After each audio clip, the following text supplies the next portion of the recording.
Assalamualaikum warahmatullahi wabarakatuh. Halo. Perkenalkan, kami dari kelompok 12A1 Manajemen dari Universitas Wahid Hasyim. Saya Widi Widianto.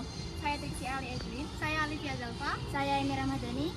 Pada kesempatan kali ini kami akan melakukan wawancara bersama Ketua Karang Taruna Kampung Kelampisan RT 2 RW 2 Ngalian untuk memenuhi tugas pengantar manajemen dari Ibu Ratih Pratiwi SEMM.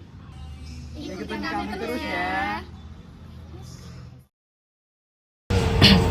Baik, mari kita mulai wawancara sekarang. Untuk pertanyaan pertama akan disampaikan oleh Saudara Wiwit Widianto, monggo. Baik, pertanyaan yang pertama adalah apa nama organisasi dan bidang yang ditekuni? Oke, untuk nama organisasi saya itu adalah Armada. Itu singkatan dari Angkatan Remaja dari RT 2. Terus untuk bidang yang ditekuni itu Karang Taruna sih. Untuk pertanyaan yang kedua, tahun berdiri dan tujuan utama organisasi. Kalau untuk Karang Taruna sendiri itu di RT saya itu berdiri pada tahun 2018. Untuk tujuannya ya karena di kampung saya nggak ada organisasi lain saat itu. Terus juga karena di RW saya kan juga ada beberapa Karang Taruna lain. Cuman di RT saya itu nggak ada, makanya tujuannya itu ada di bentuknya organisasi itu untuk memajukan dari RT saya sendiri kayak gitu. Yang ketiga, bentuk organisasi apa, formal, informal, profit atau non profit? Kalau Karang Taruna itu lebih ke non profit ya. Kayak gitu sih. Untuk pertanyaan selanjutnya, Kak, bagaimana tugas dan tanggung jawab dibagi dalam organisasi? Kalau tugas untuk badan bertanggung jawab itu biasanya kita baginya lewat itu sih Kak. Apakah dari pribadi masing-masing, kan kita kan juga pembentukannya kan per kelompok ya. Jadi untuk orang-orangnya dan lain-lainnya itu tuh kita lihat dari tanggung jawab masing-masing. Misal dari ketua kan emang udah terpilih, yaitu saya. Terus untuk wakil saya lihat nih mana yang bisa saya jadikan wakil, mana yang bisa saya percaya untuk jadi pendamping saya seperti itu. Terus untuk pembagian yang lainnya ya kita lihat gini, dia mampu apa enggak. Ada orang yang dia mampu tapi dia tidak berkenan, ada yang dia berkenan tapi dia tidak mampu seperti itu. Jadi kita harus melihat bukan karena kita asal nunjuk kamu nanti jadi ketua, nanti kamu jadi wakil, itu malah organisasi tidak akan bisa berjalan seperti itu sih. Kemudian untuk caranya memotivasi anggota tim sendiri, bagaimana Kak untuk mencapai tujuan? Kalau untuk motivasi aku lebih menekankan ke diri mereka sendiri sih. Soalnya untuk Karang Taruna sendiri kan kita tentukan dari umur ya Kak. Mereka udah ada yang dari remaja sama udah ada yang dewasa. Biasanya saya itu lebih ke motivasi di tanggung jawab mereka masing-masing. Jadi kayak kalian tuh ikut organisasi punya tanggung jawab sendiri loh. Kalian tuh ikut organisasi juga punya manfaatnya, punya lain-lainnya. Jadi kalian harus bisa meminimalisir kegiatan yang nggak bersangkut paut sama remaja sendiri kayak gitu sih. Untuk bagaimana Anda memantau kinerja dari anggota, Kak? Kalau saya biasanya kalau kegiatan ya kan biasanya nih misal kegiatan dari Ramadan sendiri atau 17-an itu kan ada ketuanya sendiri. Saya sebagai ketua umum ada ketua pelaksana. Biasanya saya melihat kegiatan itu dari ketua pelaksana. Jadi saya semuanya itu koordinasi sama ketua pelaksana. Jadi mereka udah ada skill di mana itu jadi ketua. Jadi apa sih namanya, leadership ya. Leadership kita tekunin di situ. Jadi mereka harus bisa meleadership teman-temannya.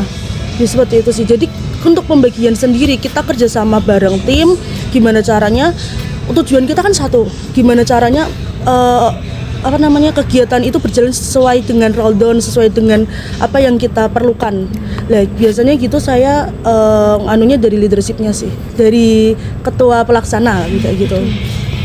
Terus pertanyaan selanjutnya, jenis konflik apa yang bisa muncul dalam organisasi dan bagaimana cara mengatasi untuk mencapai solusi terbaik? Banyak sih Kak kalau untuk konflik sendiri sih, karena kan kita organisasi desa. Kita ada konflik sama RT, RW, kelurahan atau bahkan dari anggotanya sendiri kan. Kalau misalnya itu konflik dari anggotanya sendiri tuh lebih ke tanggung jawab, lebih ya itu tanggung jawab mereka, karena walaupun mereka ikut ke organisasi dan lain-lain, kadang untuk pembentukan tanggung jawab dari diri mereka sendiri itu belum ada. Kayak gitu. Terus kayak untuk meminimalisir waktu karena sering telat, biasa kan kalau orang Indonesia kayak gimana. Terus malas, itu sudah pasti. Apalagi kalau kita organisasi kampung di mana enggak terlalu terlihat, biasanya orang tuh menyepelekan. Nah itu biasanya dari anggotanya sendiri tuh ikut terjerumus ke penyepelekan itu karena dia melihat dari orang-orang yang lain di sekitarnya kayak gitu. Karena kalau kalian lihat sendiri deh, Karang Taruna sekarang pun nggak terlalu banyak, ya kan? Bahkan mungkin di kampung-kampung kalian pun ada beberapa RT nih, asal RT ada 1, 2, 3, 4, 5, 6, 7. Yang ada Karang Taruna berapa? Ini cuma 3, cuma 4 kan kayak gitu kan. Nah itu biasanya yang memotivasi mereka, alah yang RT lain aja nggak ada Karang Taruna, kenapa kita harus ikut? Biasanya kayak gitu. Itu biasanya konflik yang paling nggak masuk akal kayak gitu. Terus bagaimana proses rekrutmen dan seleksi dilakukan dan apakah ada pelatihan khusus untuk anggotanya? Kalau rekrutmen sih, kalau dari Karang Taruna ya Kak, kan Karang Taruna itu menurut kalian dari umur berapa sih? SMP kelas 1 sampai 20. Salah. Karang Taruna itu dari usia 13 tahun sampai 45 tahun. Jadi sebenarnya mas-mas, bapak-bapak yang mereka sekarang udah masuk ke lingkup warga bapak-bapak gitu kan, mereka sebenarnya masih remaja. Hanya saja mereka merasa remaja itu isinya ya udah anak-anak doang kayak gitu. Lah biasanya rekrutmen yang kita jalani itu biasanya dari anak-anak dalam lingkup kita. Ya emang nggak banyak kan, emang nggak banyak. Biasanya remaja itu dari anak-anaknya pun cuman sekitar 35 sampai 40 orang. Tapi percaya nggak, remajaku ada berapa? 15 orang. Terbatas ya? Tapi kita mampu melaksanakan kegiatan di luar kemampuan kita. Karena apa? Kerjasama tim. Jadi kalau misalnya kalian lihat nih, dengan 35 sampai 40 orang, kegiatan terlaksana nggak? Enggak. Terlaksana, tapi chaos. Karena apa? Mereka mesti tujuan, halah kowe wis ngerjakke, halah kowe wis ngerjakke. Lebih kayak gitu sih. Dengan 15 orang, kita bisa membagi tim secara bagus. Oke kan? Terus untuk rekrutmen sendiri, ya itu dari kerjasama dari Pak RT sih. Karena kan kita mengajukan, Pak ini kita mau pembukaan Karang Taruna baru, anggota baru. Jadi kita kumpulkan anggota ini Pak, kita punya data ini dari sekretariatan RT. Dari umur segini sampai segini itu namanya ini.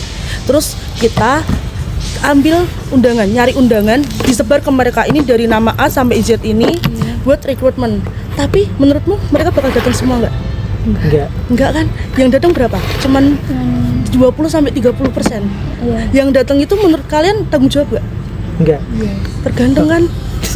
Enggak, tapi tergantung. Tapi dengan mereka udah datang, mereka udah masuk ke dalam situ, mereka udah punya keinginan. Lebih ke kayak gitu sih. Tanggung jawab ya? Tanggung jawab. Karena kalau organisasi, kalau kalian nggak punya tanggung jawab tuh percuma. Kamu datang cuman sebatas kayak pansos, cuman sebatas kayak buat apa gitu kan? Kalian nggak belajar apa-apa sih di situ.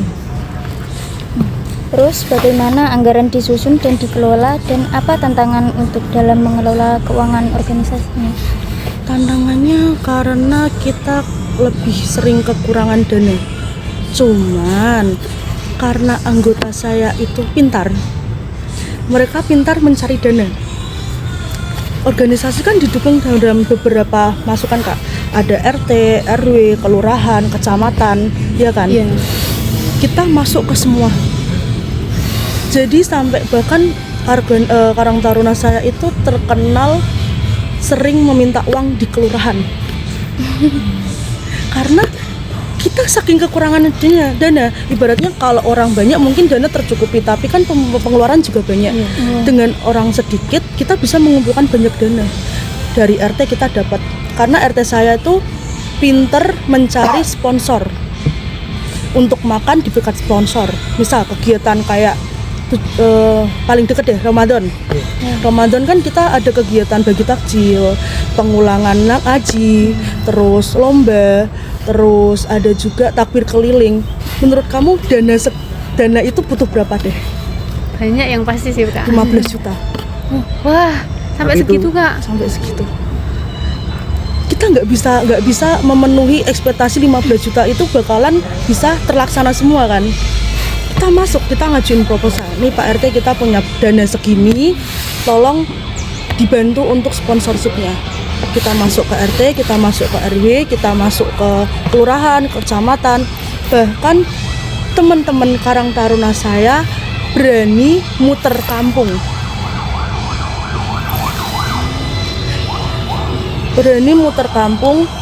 Kita minta donasi per warga. Karena apa? Karang Taruna tidak akan bisa berjalan kalau dari RT sama warganya itu tidak mendukung.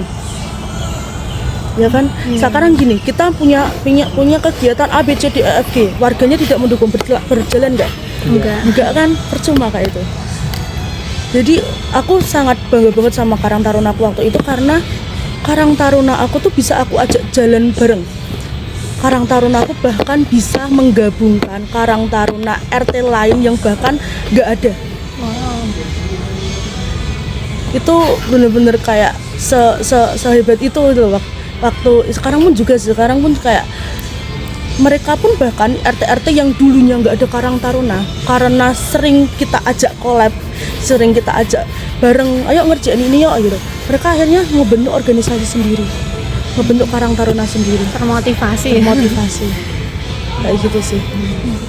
Dan apakah teknologi yang digunakan untuk mendukung operasional dalam organisasi? Kalau teknologi sih kita lebih sering itu ya, memposting kegiatan-kegiatan kita di sosmed sih. Kita tuh gak terlalu banyak teknologi ya, lebih tepatnya ya, karena paling kita ngeposting pun karena kegiatan bikin seru-seru aja, kayak oh ini loh Karang Taruna aku ada kegiatan ini, terus bulan ini bakal ada kegiatan ini, kayak gitu sih, lebih kayak gitu. Selanjutnya, apa yang menjadi kunci keberhasilan organisasi hingga saat ini? Kerjasama tim. Soalnya kalau timmu, misalnya kamu jadi ketua, tapi tim kamu itu nggak bisa kamu ajak bareng. Kamu kerja sendiri, kamu mikir sendiri, kamu ngerjain. Karena organisasi kan ada rundown, ada RAB. RAB itu kayak anggaran dana. Terus ada kegiatan pelaksanaan A, B, C, D, E, F, G, kayak nih perlengkapan, kebersihan, konsumsi. Kita butuh anggota di situ. Tapi kalau anggotanya banyak ataupun dikit, tapi aku lebih suka anggota dikit. Karena apa? Karena anggota dikit mereka bisa kerja, mereka bisa termotivasi kayak oh cuma aku nih yang bisa diandelin. Aku nggak bisa ngandelin orang-orang. Oke, aku bisa ngandelin diri aku sendiri. Aku bisa tanggung jawab sama diri aku sendiri. Aku bakal ngelaksanain kegiatan yang aku lakukan. Beda kalau anggotanya banyak. Misal nih kita satu divisi, aku ketuanya, ya kan? Misal satu divisi kan kegiatannya paling cuman misal kegiatan kita cuma urban farming penanaman dan lain-lain. Terus aku minta tolong kamu kayak minta tolong dong beliin pupuk. Terus kamu mesti bilang kan ada dia, beliin, suruh aja dia, aku nggak bisa. Kan jadi aju-ajuan kan. Tapi kalau misalnya anggotanya dikit, kalian jadi termotivasi kayak oke, aku diandalin nih, aku bisa ngelakuin ini nih, kayak gitu. Oke nih Kak, pertanyaan terakhir. Saran apa sih yang dapat diberikan kepada mahasiswa kayak kita ini tentang pengelolaan organisasi? Sebenarnya kalau untuk mahasiswa sendiri ya, organisasi itu penting. Pertama, karena dia membentuk tanggung jawab dari diri masing-masing.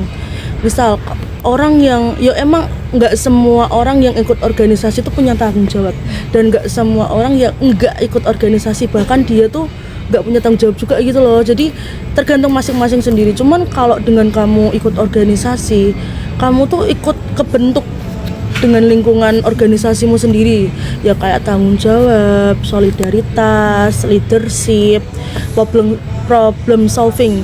Jadi kalian bisa tahu nih kapan masalah itu dipecahkan, kapan masalah itu oke, nanti deh bentar kayak gitu. Karena nggak semua orang itu bisa ikut dalam organisasi juga kan, walaupun mungkin ada keinginan atau bahkan nggak ada keinginan pun, menurutku organisasi itu penting buat mahasiswa.